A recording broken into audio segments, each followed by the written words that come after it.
welcome to today's television show, episode number 4 of IsraDiva Live. I'm so excited, I can't even begin to tell you, more than the previous episodes, to have my two wonderful guests on the television show today. Hello, my cutie darling. So, to our left, we have the wonderful Gabi Speaks. Everybody clapping your hands. Gabriella Rafiele. Wonderful. Hi, everybody. How's it Ah. going? And to our right, as you can see, we have the devil himself. Ha ha! Just kidding. You look wonderful, Hamoud Shali.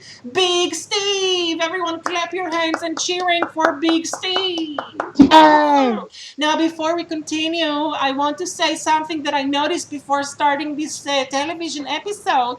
And I think it's quite funny that we all have stage names. You see, I'm IsraDiva. You are Gabi Speaks. And you are Big Steve. But in reality, we're real people. I'm real Shoshana Smilanski from Tel Aviv, Israel. You are Gabriella Rafiele from Los Angeles. And you are Stephen Layton from Washington State. Wonderful.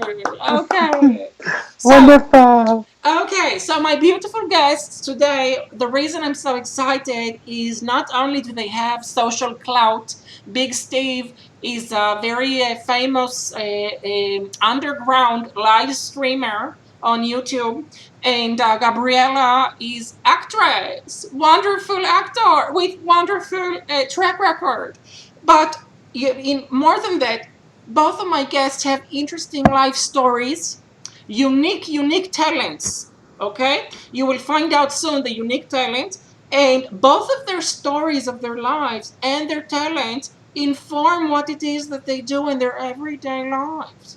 Not only that, it's also the things they do are of great political and social relevance. And so, now we're going to take 60 seconds, like on every episode, and we're going to start with ladies first. So, Gabi, you have 60 seconds to give us a basic recap of who you are. Go! All right. Well, hello, everybody. I'm originally from Texas. So I was raised in Dallas, Texas. So I'm a Southern girl. I've been in LA for almost 5 years now, pursuing my acting career. So lately, the doors have been open for me. So I've been doing a lot of acting. I've been writing. Also, a movie that I wrote about 5 years ago is in production right now. So that's really exciting. Wow, I'm that's also really writing other wonderful. projects. Wow. What's it? Yeah, so it's life is pretty good right now. There's a lot of work and I'm just glad to be there. That would be wonderful. I'm getting nervous inside because I have celebrity here. It's like, how do you call it, the starstruck. The stars fell on my head and I'm struck. Okay, now you're very good on timing, darling. Now it is your turn, Steve. Big Steve, you have 60 seconds to tell us about yourself. Go. Hi, my name is Big Steve, and I hail from the dark side of the Force. I actually am the Dark Lord, and I am known for making garbage tier YouTube videos. That is my specialty. I love to do it. I love to entertain people, but more importantly, I'm trying to recruit y'all to the dark side of the Force. We have cookies.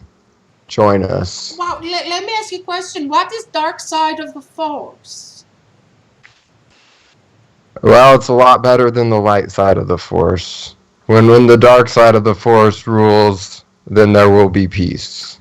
Wow, okay. Well, I'm learning new things every day about my guests, and I never knew that you belonged to the dark side of the moon. So, moving on. That would be wonderful. Good information. So, what we're going to do now is I would like to have a discussion about all of our unique life stories. Now, if you don't mind, I'm going to share that just like I myself have come from hardships, I'm from the upper class, the upper echelon of society, but I've had hardships. I lost my little doggy when I was 47 years old. The doggy died, and I used to carry her all the time in my little purse, and that was a hardship. And sometimes when I go to my hair salon in Shchunat Namir in Tel Aviv, it's where all the upper echelon live.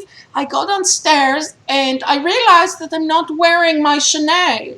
And so that's a hardship, okay? And so I know that you guys also come from hardship in your past, but those hardships make you who you are today. We are going to speak about Gabi's identity politic, if that's okay.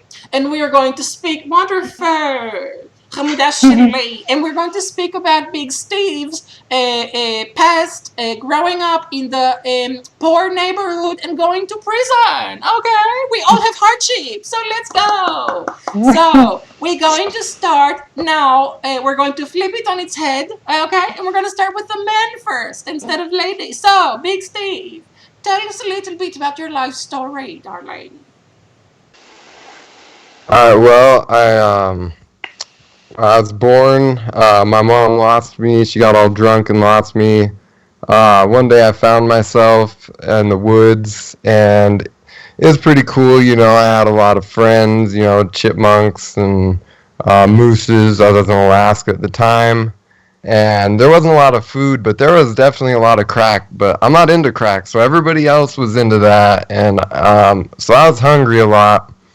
But when I was 8 years old, I moved down to Washington, where I was born, came back to the hood, and I was a pretty good kid. You were raised by wolves, and then you moved to Washington? Correct. Okay, and how are you? I mean, is it documented that you were raised by the chipmunk and the moose and the wolf? Because that is a unique story, darling. No, I wish it was documented. I should document it myself. I bet you that'd make a great novel. That would be wonderful. And actually, we're documenting it now, so it's breaking news. Wonderful. So, how did you learn language and to speak and all of that? I mean, the moose go boo, and the chipmunk go boo. So, how did you learn how to speak? Well, when I was 8 years old and I moved to Spokane, I was forced into this thing that they call School, darling. School, yeah, school, okay. yes. Thank you. You're very welcome. You're my favorite diva. So I went to school, and they taught me how to speak English and hopefully make garbage tier YouTube videos, and they were successful. So I have continued to make garbage tier, bottom of the barrel garbage tier YouTube videos for a very, very long time. Since I was 2 years old, actually. Okay, now, what I was going to ask you is your past in the prison system. You are a felon, is that correct? Yes, I actually enjoy fighting quite a bit. Is probably my favorite hobby. Fighting. Now, is this because you had to survive your hardships living with the moose and the chipmunk? Yeah, because they're not good at sharing, and mooses can weigh a lot. You know, you're in Alaska. People drive around in cars, run into moose, and they die, and the moose all right. So I had to learn how to knock these moose out and take their sticks and eat them. That's why I don't eat vegetables anymore. I only eat meat. Wow. Very unique, interesting life story. And when did you get released from prison? How many times were you incarcerated, honey? 11 times. Wow, well, like September 11th. It was the anniversary recently. Happy September 11th. Okay, so. It's a conspiracy. Yeah, okay, well, I don't know about that, but we'll speak about that soon. We'll get into politics very soon. Do not worry. So, what we're going to do now is we're going to ask Gabriella Rafiele. By the way, is it Italian or Rafiele? It's Italian, yes. Wow, I like it so much. You know, pizza, pasta, pepperoni. Beautiful. So tell us about your life story. I know you have unique identity politic life story, and you come from somewhere called, is it Guatemala or Guadalajara or Horchata? It's Horchata. Horchata, okay. Where is that located, honey? Because I was in Puerto Vallarta with my husband, and we went on a yachta, and I don't remember seeing horchata on the coast. I remember them telling us this is Puerto Vallarta. Is it nearby? No, my family is from El Salvador. It's Central America. That would be wonderful. Okay, so tell us more about your life. So I grew up very religious. Very, very religious. Like, growing up, I grew up very religious, very, like, hardcore religious, where I was policed for everything that we did. We grew up very strict. Our parents were really strict. we were part of this like really close community, almost like a cult that I don't know, we were made to feel like our lives didn't belong to us. It belonged to the church or the leader or God, but it wasn't us, Oh our my lives, goodness. you know? So because of my particular case, because I'm transgender, so I've never really identified. I was born male, but I What? never Wait, I identified knew as you. that. I knew you for all of these years. You know, everyone. Gabi Speaks. She's a magician, psychic. She knows how to read the mind and the cards and the star. And so I've known her for a long time, and she come to my home and she reads me. I did not know you were born male, darling. Well, that is wow, that is wonderful. You know, I have a lot of friends like Dana International in Israel who sings Viva la Diva, Viva Victoria. Very fabulous people, the transgender. That would be wonderful. But how did that work? Now, on a serious note, how did that work with being in a cult? Well, it didn't, so that's why I had to leave because it was like I had to decide for myself whether my life was theirs or my own. And so I decided to move to California, move as far away as I could, live in a Oh, more liberal place to where I could probably find the support or, that I needed or that I wanted at the time. And wow. thankfully, thank the universe, I've been in a good situation, but that's how it happened. My parents and I, we hardly get along, but there is some communication there, and I don't regret anything that I've ever done. I think that, like you said, your hardships, when you realize you weren't Absolutely. wearing your Chanel, that, Absolutely. yeah, that they It shape you who you informed are. me, darling. I mean, you can see here on the side, you know, I'm wearing extra fancy things. If you can see, you know, there's a video here on the bottom of me in the IsraDiva live, and you can see I'm wearing not Chanel, I'm wearing top of the top, you know, because of that one day it informed me for my activism and my politics to always look tip top. So Right. just like you, I took my life in my hand. Wonderful. I'm so proud of you, darling. Now, I want to get now, we're going to continue with Gabi. What's interesting is how our hardships, as we talk about, inform our not only our lives and our personalities, but what it is that we do for a living. And so, Gabi, do you see a connection between your love of acting and your hardships that you just discussed? And what about a connection between your magic and reading the cards and the tarot and the minds and your love of that? Is there connections? Make that connection for us, darling. You know, there are so many connections. For example, me growing up very religious, we also, one good thing about that religion, what is that? It's very spiritual and it's a very mystical branch of Christianity.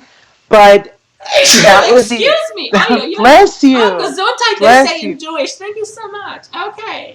Moving forward. So, okay, yeah. So, it was very spiritual. So that became sort of like a refuge for me. Excuse me. Yes. Cause I'm tight. That became like a refuge for me where I can meditate and kind of get into the spiritual world the way they taught me how. So I developed a love for that because it became like a refuge for me. Wait, hold on. Um, Slow down. Your religion or cult, is it a cult or religion? it's a religion. I call it a cult, but it is a religion.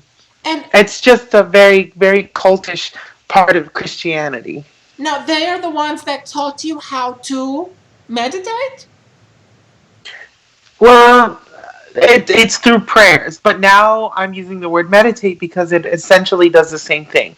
It brings your mind to a quiet place and you're able to form, kind of manipulate, I don't know, listen to your mind, if that makes sense. Yes, absolutely. Now, what do you do when you meditate? Is it that when you're acting, you're meditating, or do you use meditation for your psychic practice? Because also tell us, you know, don't be shy, darling. Tell us you have a practice. Not only are you an actress, you have a practice where you read people. What is that I about? do, yeah. So with my acting, I feel like my acting is what I use when I meditate, because when you're acting, I'm kind of like put myself in like a different world, in a different situation, and I feel like I can just ride a roller coaster with the emotions. But Wow. those are emotions that Scary. I've learned to harness because of meditation. So I guess that's Wow. how that ties in. Wow. But with my practice, or the studio that I co-own with a friend of mine, we teach meditation. We also do like energy healings, and we also do guided meditations. Or I can also read your energy. And soon, with your permission, of course, it would be very fun if you read my energy, and especially Big Steve's energy, because I can tell he has a very dark side of the moon kind of an energy. Okay. So, by the way, what is your practice called so that our viewers can come to Los Angeles to the practice? Okay, so you guys can check out starlightintuitive.com. StarlightIntuitive.com. And you also have That's correct. Gabi Speaks. Yes, so GabiSpeaks.com is my website. The company itself is called Starlight Intuitive. That's kind of like the umbrella one, but you can go to Gabi Speaks, so GABI Speaks.com, and you guys can check out what I do there. That would be wonderful. Now, we are going to move on to Steve. Steve.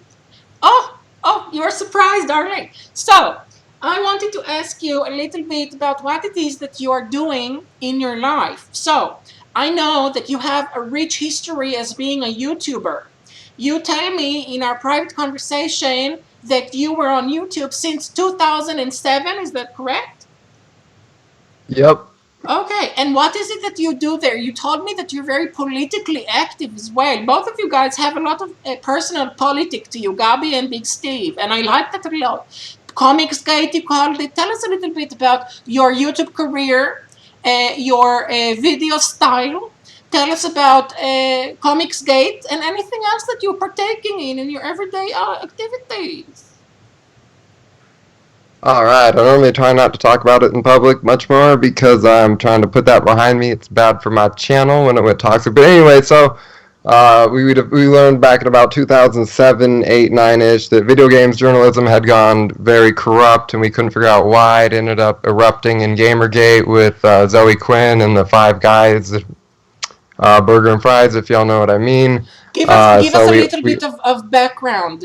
So basically, my understanding is just like there's Pizzagate, there's all these scandals like Pizzagate and Gamergate and Comicsgate and so forth and so on. yes. Okay, so give us the basics for those of us who don't know. What is it and how did you get involved? Well, Gamergate was something that I picked up on before it had been coined a name, and it's because I noticed it corrupt James games journalism, and so we go on forums and stuff and let people know what was really worth buying and not. And then when we figured out in 2012 that Zoe Quinn was off giving intimate favors to people that was not her partner in exchange for better reviews, that is what caused the formation of the group Gamergate. And then Zoe Quinn made 500 or so fake emails, and bullied herself into being a celebrity. She ended up teaming up with Anita Sarkeesian and Brown and Wu. They even went to the UK to complain about bullying. And she continues to cause havoc. She ended up, after that kind of waned, she ended up getting back at it. And then there was even more bad guys involved. But the thing was that the Liberal Party was sponsoring this stuff, and so me myself, I've actually been on a piece of liberal propaganda, and they chopped up what I said into making it a transphobe issue when it was parts taken from Oh my different goodness. conversations. Well, I can tell. Wow, I mean, it's an interesting forum here because I would like to hear more about that, and we'll get into this very soon. But just backing up for a moment, you mentioned all these people, Anita Sarkeesian and Zoe Katrugian and Happy Kukuriku, I don't know, okay? Who are these people? And also, yeah, you are a gamer, you play video game, that is what it means? Yes, it means that one time I played a video game, maybe twice. But if I played more than that, I don't think I'd tell anybody on the internets. Okay, so you play the video game, you notice injustice. You say no. Anita Sarkeesian, no. Zoe, no. What did these people do? Who are they? Well, they ended up becoming very low-tier politicians, ended up going to the UK complaining about bullying, which they created. They ended up making a scam Are they thing called gamers Bully themselves? Busters. Are they gamers themselves? No, Zoe Quinn tried to make a game, and wasn't really a game. It was more of a choose your adventure, and that's where she got bad reviews, and then got caught with relations with over 5 guys for better reviews, which were still terrible, and that's Okay. what kicked off Gamergate. Yeah, okay. And Gamergate, if you can tell us ignorant viewers, okay, like I know nothing about gaming. I just know that my nephew, okay, darling Yaniv, whenever I come over to his house and I say hello to his mother, my younger sister, he's always stuck with his eyes on the television screen, playing, pressing the button. And I just know that he's addicted to it. That's all I know about gaming. So what you're saying Very here, addicting. they're addicting, absolutely. Like cigarettes. I used to smoke. I used to be fabulous when I would travel to Berlin and feel very, very cool and underground and hip. I would smoke cigarettes, and little did I know that they were addicting. So I became a smoker for 17 years until guess who cured me from smoking, BigSteve? Guess who cured? I did. Gabriella cured me. Yes. She did magic on me, and she said "cucurico, cucurico," and then I stopped smoking. Yes, I'm glad it worked. absolutely. How did you say it? "Cucurico, cucurico," like that? Just like that. Wow, Cucurico, that would be cucurico. wonderful. She's a very good magic. We're going to play a game soon where she's going to read the magic off of our bodies. Okay. Now, Okay. so just to wrap up, BigSteve, so what you're doing now, BigSteve, is you're live streaming every day or all the time on YouTube your life. Is that correct? Close. Yes, very close. Okay, now, why do you do this? Do you do this for the political Comicsgate activism, or do you do it for fun? No, I got out of that because last year we ended up earning millions of dollars for some comic book artists that were quite high profile, and ended up turning into a greed fest, and I was just a supporter. I didn't make no money off of it, and then they turned around and attacked some of my friends that were not as well-known comic artists, but those are the people that were my friends I got love for, so it all kind of fell apart, so I'm moving on to different things. I don't even like to get really into it. We did do a lot of good things, like last year we live streamed, me and about 4 or 5 friends. We fed about 50,000 children in LA. Wow, that would be wonderful. And we spent a ton of time fighting against these crazy accusations from what must be the most insane of liberal shows. So I'm guessing that you're not a liberal? I'm not much, but I definitely dislike the Liberal Party as it currently exists. And by liberal party, you mean the American Democratic Party or the Oh, liberal yes, movement? yes. Okay. The American So you side for the identify with Republican or what? most people that I am around are conservative. Okay, and now it's interesting that we get into this situation because I don't want to embarrass anyone, but as we know, we have an honorable guest here who's transgender, like Caitlyn Jenner, And I want to understand, what were you accused of, darling? I never knew that you were accused of transphobia. Yeah, I was accused of transphobia. Some random guy said something like he's cutting himself off from all toxic masculinity talking to me. And I said, well, start with your peen. And so then they take that, my name, and then Zoe Quinn goes on and makes this big thing saying, look at all the harassment I've got today. It's my birthday. And all these crazy Nazis. Oh, yeah, and I'm going to go on a small tangent. Talib Kweli himself called me a white supremacist in a black body because I'm black, but I guess I'm a white supremacist Nazi now. I got called a Nazi by a black person I used to look up to today. Oh my goodness! Now, Why do you get called a not? Also, who is Zoe Quinn? Is she transgender? No, Zoe Quinn is a very, very sad person who has a lot of depression issues and takes it out on the world. I don't know much more than that.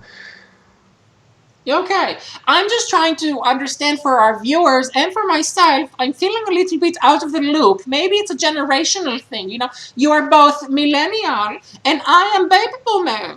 So I don't understand what all of this jargon and lingo is all about. So maybe you can explain for a very dumb person what exactly did you say that is transphobia? Where did you say it? Who are these people that attacked you for it? And how did they find it?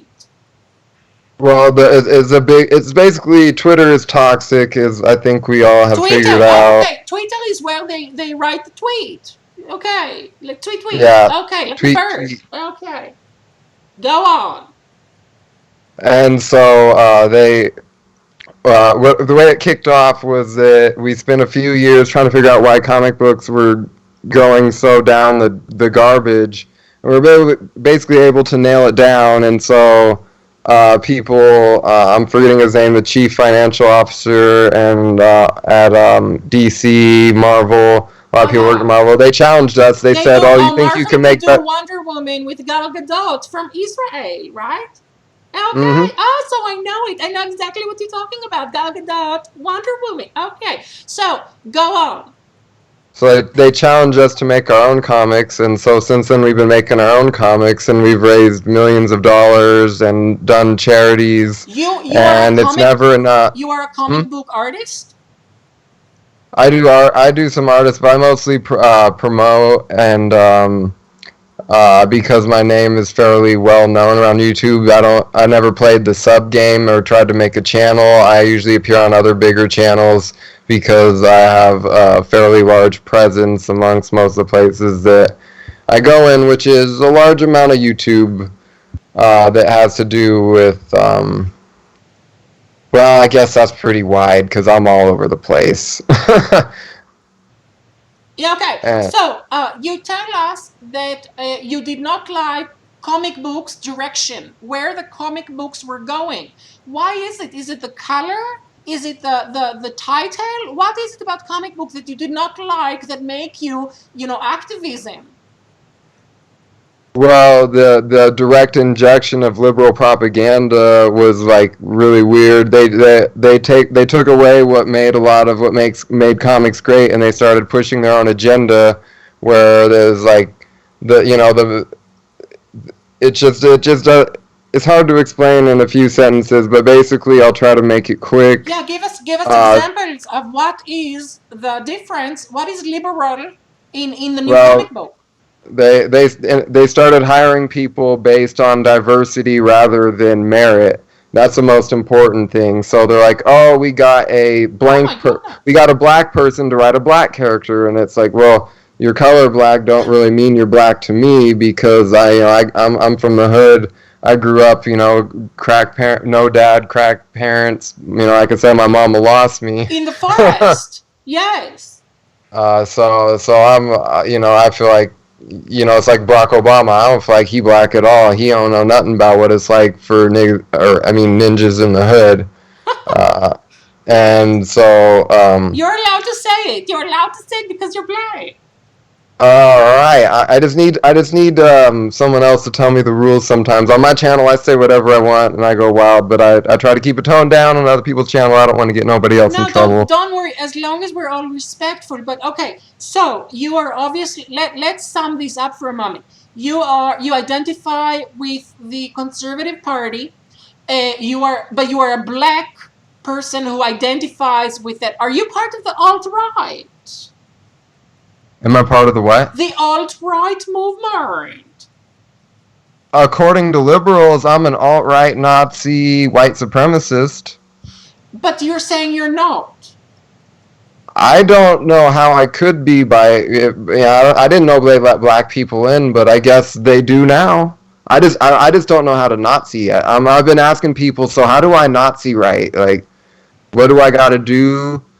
What do Nazis do? I didn't know I was a Nazi, so I just need some Well, advice. are they saying that you're racist because you don't like diversity in comic books, or what exactly is the problem? You said The that you the don't like the problem liberal comic book, so you don't like diversity in the so you get angry if you see a fellow black it's person in the comic book. No, it's forced diversity. It's when they go and hire people because of their color of their skin or their religion instead of on their skill, and then it shows up in the books because they'll spend in a one comic book you'll see them go out and eat 15 times, and there's only so many pages in one comic book. So how many comic books do I need to go through where they eat 15 plus times before you figure out what in the heck is going on? And then you get, so they hire, I'd have to get into names. They hire people. It's like, okay, we got to have a legit Arabian person to write this character, or we need a legit this or a legit Oh, so that. But they're you're people. talking about the writers, not the characters. The writers go and do gender and race swaps left and right. It seems like they're doing it just to troll. I don't really know because comic book sales have declined to the point that comic books are about to collapse, and they know that it's on the brink of collapse. They've admitted that it's on the brink of collapse, and yet they won't change. They know what sells. They knows what don't. And at Comicsgate, we were raising millions of dollars for, like single artists raising millions of dollars on one comic book. Comic books are obviously sellable. It's just they are not trying to. In my opinion, they're using them to hold IPs. Okay, so listen. I'm going to leave my own politics out of this, but because we have someone who identifies with the transgender experience here, and I also know that Gabi, a lot of the acting. Are you tired, darling? It seems that Big Steve is yawning. Oh no, Would you like no. some coffee? I just made wonderful coffee. Oh, from you, I would definitely enjoy some coffee. Oh, Big Steve, Please. you're so silly. Okay, so Gabi, you are doing plays, right? Theater and acting about the transgender and LGBTQIA experience, right? Sometimes yes, but yes. So why don't you tell us a little bit about it so we understand your political standpoint, and then we can try to find the places in which you guys agree, disagree, and then shake hands together and have peace. You know, in Israel, everyone hates us. All of the neighbors hate us. They throw rockets and they say, "Oh, you stole our land. Oh, you stole our home. Oh, yeah." And we say, I belong to the Democratic Party in Israel, the Peace Party, and we like to have peace. So I'm all about making amends and making peace and shaking hands. So tell us a little bit about your politics, your ideas about transgender activism through theater, and then we talk with Big Steve. So, one of the things that I was thinking about really hard before I decided to transition um, was, first of all, like, I probably won't ever get to act anymore, ever. I Right. probably won't ever find anyone that will love me or anything. That was one of the fears that I've had. I was like, girl, you might be alone for the rest of your life and you might be living on the streets. Is this all worth it to you? Wow. And I was like, yeah, it really is worth it to me. It's like, what am I gonna do? This is who I am. There's nothing I can do about that. I just gotta do it. So I did it, and thankfully, it's like the whole different story. I say this because I'm just trying to like live my life, but apparently, me being transgender automatically makes me an activist, and I don't mean to be one. I don't have politics on it, but I'm just assumed that I am already, Now, Which, the personal. I think it was a feminist that said the personal is always political. So everything that is personal to us has to do with the way that we present and perform ourselves in everyday life. right. Are you saying And that you did not know that you would be a part of this just by virtue of trying to live your life? no, I'm saying that I find it kind of sad that I am an activist because people can't see my lifestyle or the way that I want to fucking live as something normal. There we You go. know? Okay. Yes, So absolutely. so that's my thing with when people say like, oh, the liberal agenda or the transgender agenda, the gay agenda. It's like there's no such fucking thing. You're forcing me to be an activist because I'm just trying to go about my day and do what I need to do. You know? And as far as like in my plays, yes, I write about my experience not only as a trans person, but as like um, a Latina, you know, or being an immigrant in this country. Yes. The reason I do that is because that's what I know. That's what I know. You know, that's Absolutely. what I know. This I don't think that anyone could ever tell a trans woman's story the way that I fucking can tell it. You know, Absolutely. and that's why if I could address a little bit of what you said, Steve, it's important, you know, to find that diversity because of that. But I also want to say something. I do agree with you in the part that sometimes because of your diversity, you might get like some doors open for you, but that's been happening since the beginning of time, you know? And now it's just a little bit more evident because you got people like me coming up and standing with the people that, you know what I mean? The traditional folk that always get those things. And so it's kind of like, what the fuck? Why we got this like person here? Like, what do we do? You know, are they even good? You know, so Right. I do understand that there might be some in there that kind of like, you know, go and just, you know, they get an opportunity and they're mediocre at best and whatever. But the idea behind it, I completely support. Like I said, I can't tell a story about a gaming or gaming gate, whatever it is you're talking about, unless I was a gamer myself, you know. And I think that that's where the idea is coming from, because, um, sorry, that's like 10% batteries left. But yeah, that's what I'm trying to say. Is I think that it's sad that I have to be an activist. I'm just trying to live, man. Just live. That's all. Yes. Absolutely. Now, Steve, you hear. It seemed that you did the thumbs up and you agree with everything that Gabi's saying. So, what is that point that you become offended about comic books and games changing and becoming too diverse? What is that about? Well, because to me it's not. Well, actually, before I get into all that, I just want to say I got a lot of respect for Gabby because what you've done must have taken a lot of courage. Courage I may not even have myself. And so, you know, I was raised, my mom's gay, my roommate's gay, his ex-boyfriend was transgender. I don't got any problems with any of that, as that's how I was raised, but I was a straight person around. So I guess I was kind of the odd one out. Anyways, you know, I respect, you know, like that you had to go against pretty much the world to do what you want. And in my life, that's what we call living the thug life. And so I got respect for people that live that thug life and don't let the world tell them what to do. And it's like you knew that doors may shut, but you did what you did. And that's, you know, that's something that I respect and I appreciate, and it's a big part of my beliefs. Absolutely. So I just wanted to make sure to get that out of the way, you know, that I do respect and appreciate that you have the strength to do what you do, you know, Absolutely. You know, it takes against a the real world. diva. You're more the diva than me. You're absolute diva. It's strong woman. Strong woman. Okay. Thank you.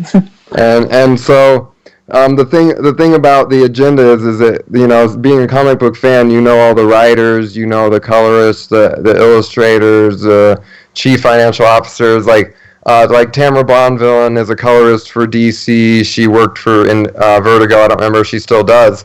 Like I actually pitched her a script. Well, not a script, but because she was asking, or she was saying that they need more butch representation, and she's actually a male to female trans. But the comic book that she was writing, they wanted her to do nothing but what they call lipstick lesbians. And she was venting that she felt like and by being in the LGBT community my whole life because I was raised in it, yeah, most of the lesbians I know in general are butch. And she was complaining that there's not enough butch representation. And so, I ended up pitching a script, and I got, I'm trying to remember his name, the chief financial officer at DC. I got Tamara Bondville, Gail Simone, a bunch of people to agree, because I just threw out just a quick pitch, just like it was like, all right, well here's how I could throw out a story in 20 seconds, like, well, whether you want to go fantasy, magic, sci-fi, whatever, but either way, there's some mutation, magic, whatever, and only people that go through the transition actually have the opportunity to do it. And since there are so many, yeah, that was what it was. And this was a few years ago. I'm having a hard time remembering. But yeah, and so the only people that go through the transition even have access to the power. So you're going to end up with transgenders of all kinds of looks because it's kind of a random thing. And even though I'm on the other side of the battle against them, like even they were like, yeah, we like Tamara Bondvillain and someone I should remember. Oh, she's a super troll. But yeah, even they were like, yeah, this is something I'd love to run with. So even when I'm battling people or whatever, not battling, but arguing on the internet over the course of comics or whatever, I'll still, when they're upset or venting or whatever, I'll come up and be like, hey, here's a little idea. It just is what it is. And so the issue though, when you know all the writers and you see that they're pushing, they went and pushed out the conservatives. And then they put in people like they take, it's like, oh, you're an African blogger and you're a Middle Eastern this and you're a this, and it's like, wait, that doesn't, if you're not a comic book fan for a long time and you're not skilled at writing, then you're probably not going to be able to make a good comic book that can appeal to people that have been doing it for 30 years. And so as we watch as a sales, and because professionalism is a big important part of it, they go on Twitter and talk down to the fans. And it's like, well, you're already tanking yourself, so why are you attacking the people that buy your product? That is insanity. Okay, so I actually now understand where you're coming from, and I can see that Gabi is also nodding her head in agreement, because I can also see where it becomes confusing for people who don't know much about anything, or for people who are already made up their mind about, I'm against all the alt-right, or I'm against all the liberals. So they make it like the other side of the argument, it's all black and white, there's no gray area. And you're telling me that you come from a gray area where it's not that you're against LGBTQRS, it's not that you are against XYZ, you are just for the professionalism of the writers, that they stay good writers, rather than the writers just being hired because they're Muslim, Hispanic, or some minority. Yes, because you can go see and just look at their history. Like they hired Anita Sarkeesian, I think, at Marvel twice. She has no skill or talent, and everything that she's touched, she's destroyed. And so the list goes on and on. They issued us a challenge. They said, all right, then make better comic books. So we spent the last 3 years making better comic books, making more money, selling more comics than they are. Hey, this is through a website, or where can we find your work? This is through YouTube. You could let's see. It's kind of a long history, because this is like a thing that was going on over time. In the beginning, we had people like the beginning. Wow. I don't know. I feel bad shouting out names, but I'll say some of the bigger names in the end. So like Ethan Van Sciver, he was responsible for like the Flash Rebirth. I think Green Lantern Rebirth, Flash Rebirth, and he was a grade A illustrator. Like if you go and look up Cyberfrog on Indiegogo, you'll see some of his work and he's got like 5 variant covers. So you'll see one, maybe it's 280 or 400,000, but it's like, yeah, but there's 5 different covers. So, and then you got Doug TeNapel, I ended up booting him out of the group basically, even though he sold he's a creator of Earthworm Jim, and his comic book with Bigfoot Bill sold over $1 million. And so we proved that there is an audience. It's just that they are not trying to appease the audience. They are doing something else. Okay, so DC Comics, all these big moguls, Marvel, now that they're aware of your group, the activism of Comicsgate, and what you are arguing. Is there, at this point in time, some sort of a consensus or a realization that there is a middle ground? Last episode I had wonderful guests on, and we had a debate about health versus chronic illness. So what happened if someone has very bad chronic illness, but what happened if someone believes that only by working out that's the way to live? So we, of course, come to middle ground. Just like in Israel, we have to come to middle ground with Palestinian and become 2 countries, 2-state solution. So in terms of where it is right now, 2 questions. One, I'd like to ask you if your side of things, Comicsgate activists, as well as the big people like the DC, notice that you guys have a good point, and there is a way to both control for the writers being professional while also respecting some sort of diverse representation. And then my second question is, why do you think that it's always right against left? Why can't it just be gray area? Well, and I think in America it's really easy, especially when we have so much media, whether it's the news, especially Facebook, Twitter.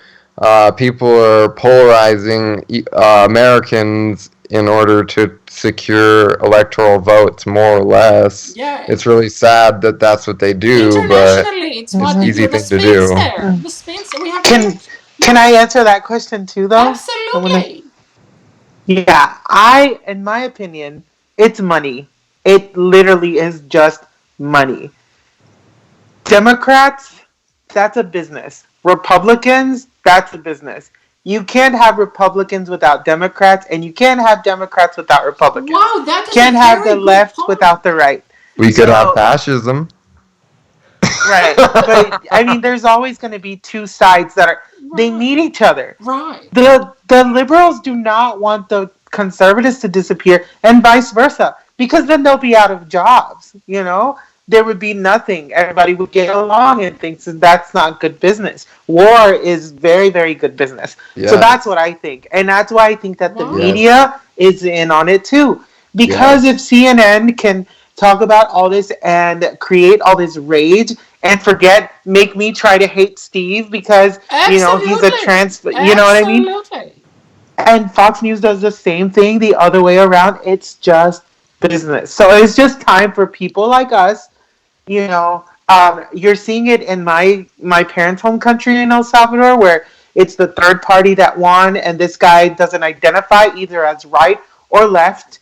He identifies as just like a fucking person trying to fix a country. Wow. That's what we need to realize now. Is like they're using us, putting us up against each other when there's more middle ground. We're not all to the extreme. That's not it.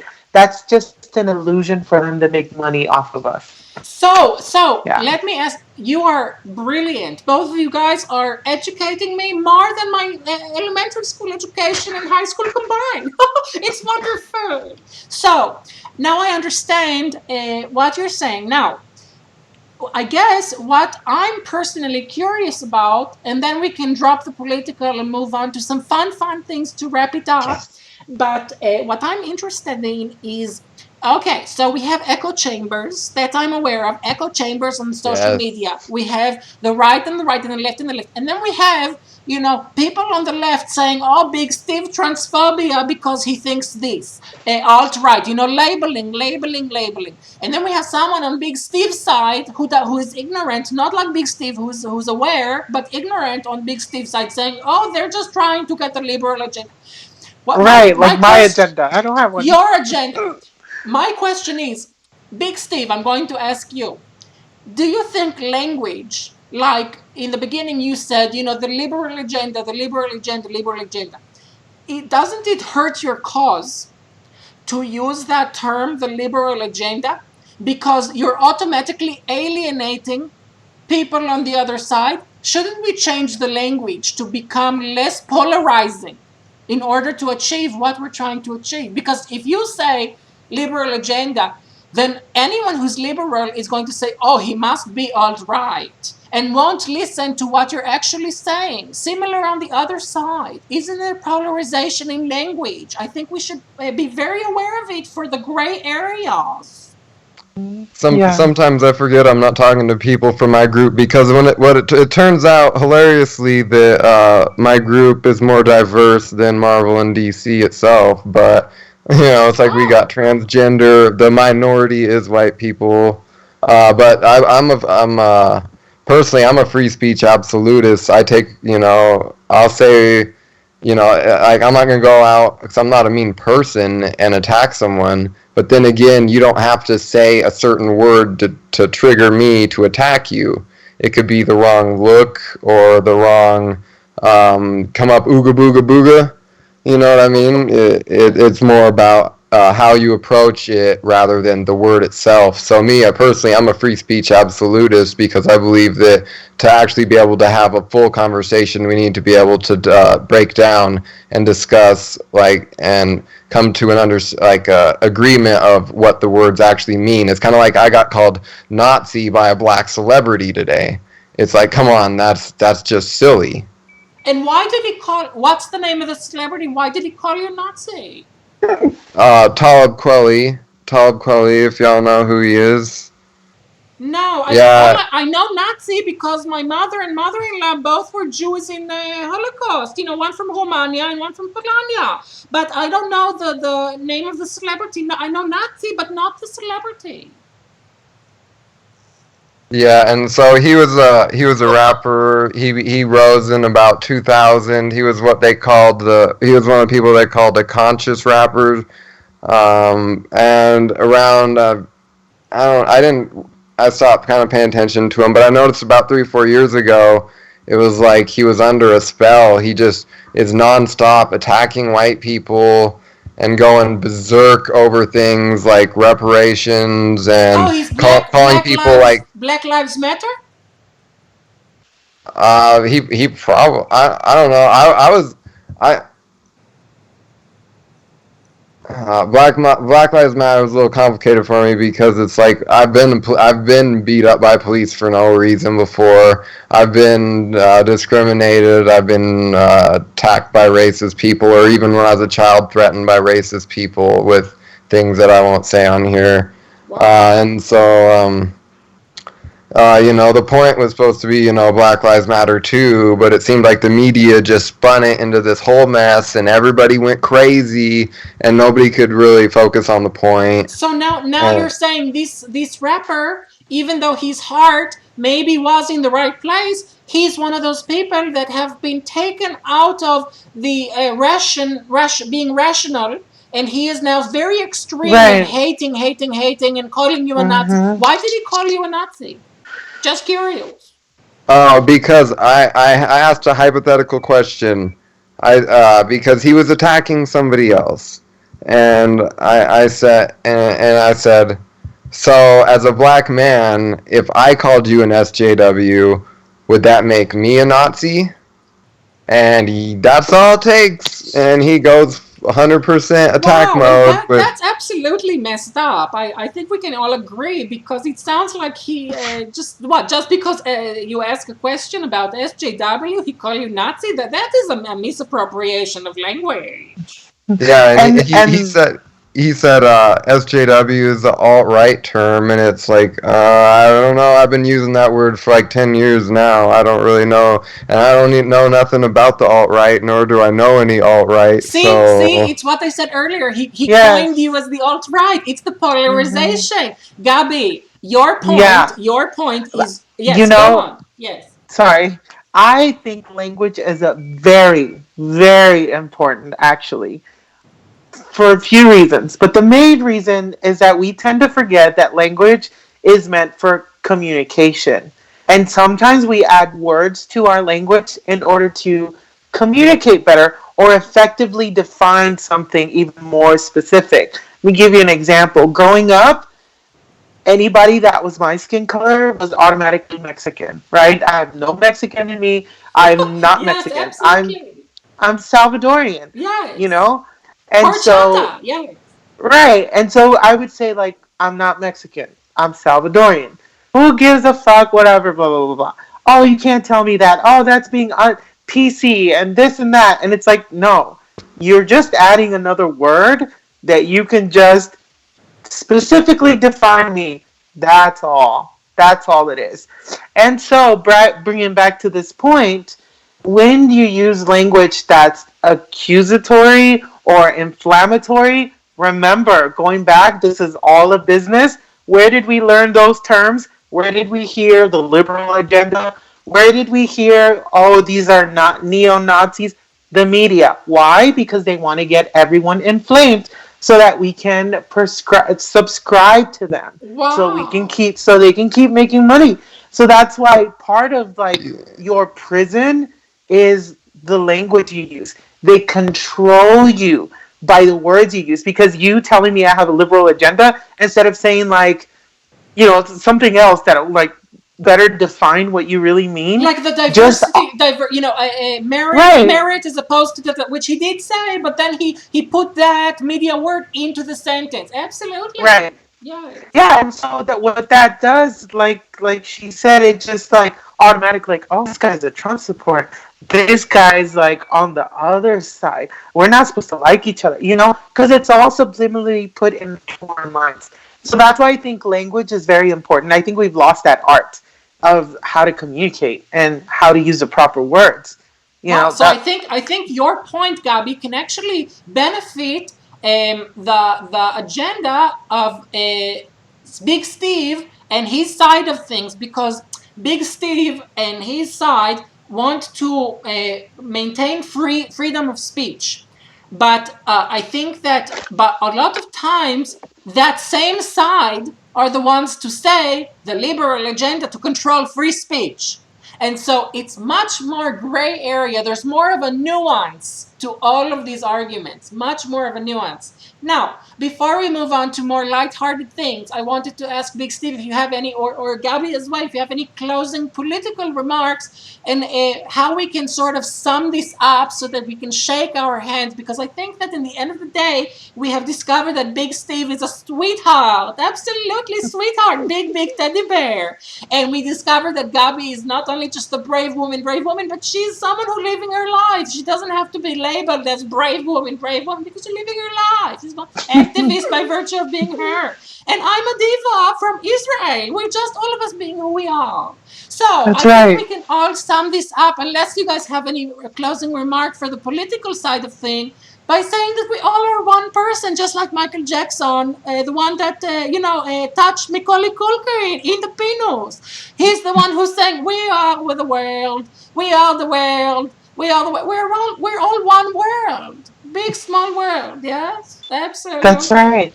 Nice. Now, okay, so it seems we can moving on. So for the next few minutes, I'm very curious to know a little bit about you reading our auras. Gabi has a wonderful ability to do magic. And after she does her reading, I want to ask Big Steve to tell us a little bit. Oh, Gabi is not there anymore. Oopsie doopsie. Now, Big Steve, you're still here, right?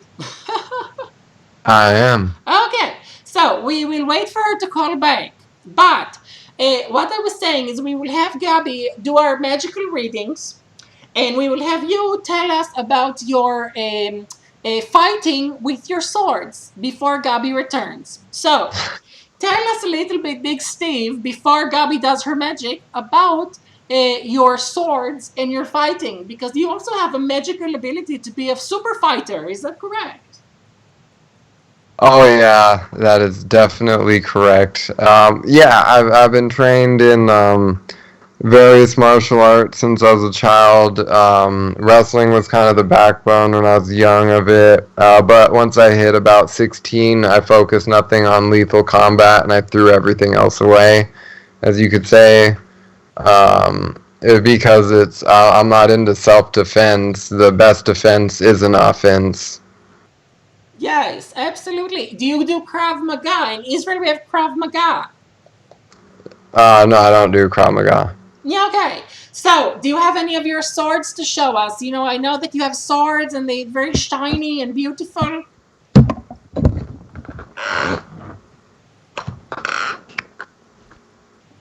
Hello, Gabi. Welcome back.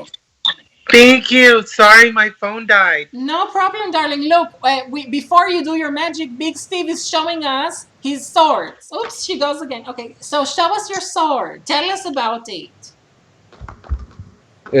Well, I used to make knives and swords as a profession as co-owner of Spokane Forge, and I was never able to forge a weapon like this because I didn't have a forge and a way to heat treat, more importantly, something this large. So let me get my notepad up. Now, to let people know, I'm 6'3". I'm not short. What? Oh, is that why you call yourself Big Steve? No, I call myself Big Steve. Big is a title that I earned. So I can't see what you guys can see. I have notepad on. That's my light. Now I have some more light.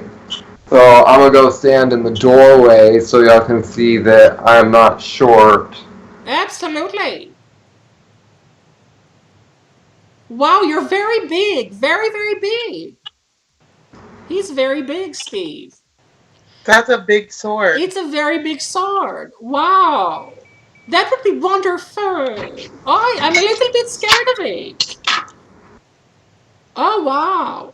See, this is, I think, where Big Steve's felony prison past, the incarceration, it comes out a little bit in his essence. Wow. I would not want to mess with Big Steve in the dark. Okay. Now with his big sword. Not with his big sword. Oh, that can be phallic and symbolic of something else. Oh, yeah. You're a naughty girl. Okay. Wow. Big Steve. Everybody clapping your hand for Big Steve. Yay, Big Wonderful. Beautiful, Big Steve. Beautiful.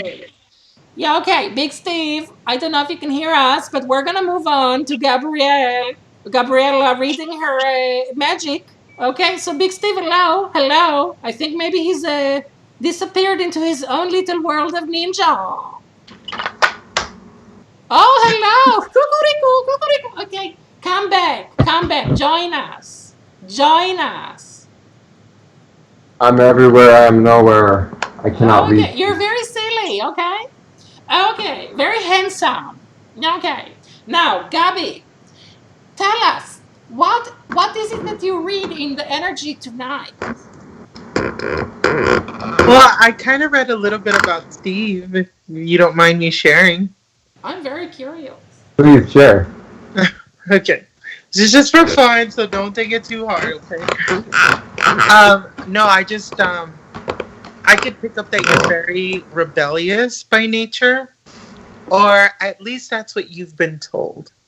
But you actually like a lot of order, and you like things to make sense, which kind of just,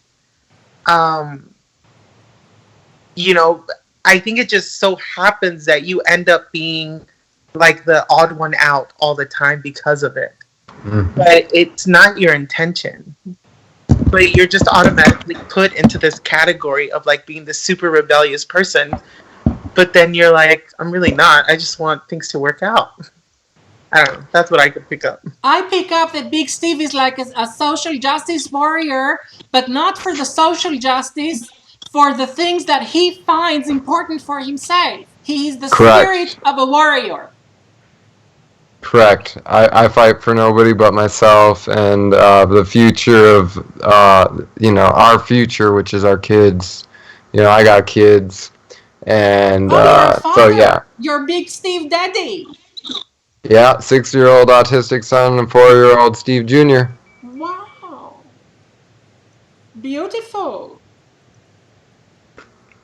And so, it's like I feel like my life is very, very insignificant to the future, the next generation, and I'd like to live my life in a way that the next generation can look up to me and say that, hey, maybe people don't agree with him, but at least he did what he believed in, and he accomplished something that helps people. See, He does Gabi, stuff that helps what people. did I tell you? Gabi Speaks is absolutely genius. She does kukuriku. She make me quit smoking. She reads people. You read him absolutely. What you just said is exactly what he is. It's like magic.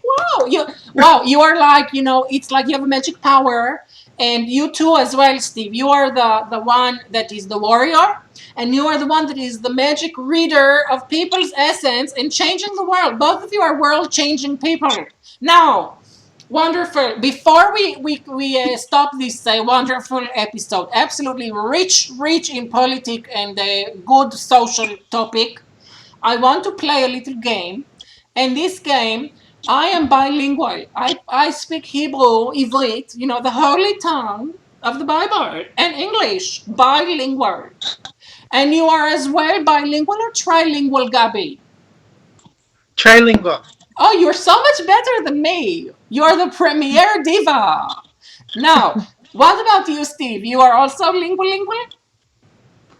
I speak Ebonics and job application. Ebonics and Java. Okay, so that is like the language of the people in the hood. Yes? Yes, Yeah, yes, okay. Okay, because that's what that's a you're nice way taught. to put it. That's what you're taught is to speak the Ebonic and also how to apply for the job if you want to advance socioeconomically. And so, what we're gonna do now is we're going to play a quick game which is called the language game. One of us is going to propose a word, and then Big Steve will tell us how to say the word in Ebonics and in job application. Gabriella Rafiele is going to tell us how to say it in Espanol, in Spanish, and in Italiano. Yes, that is the language that you speak.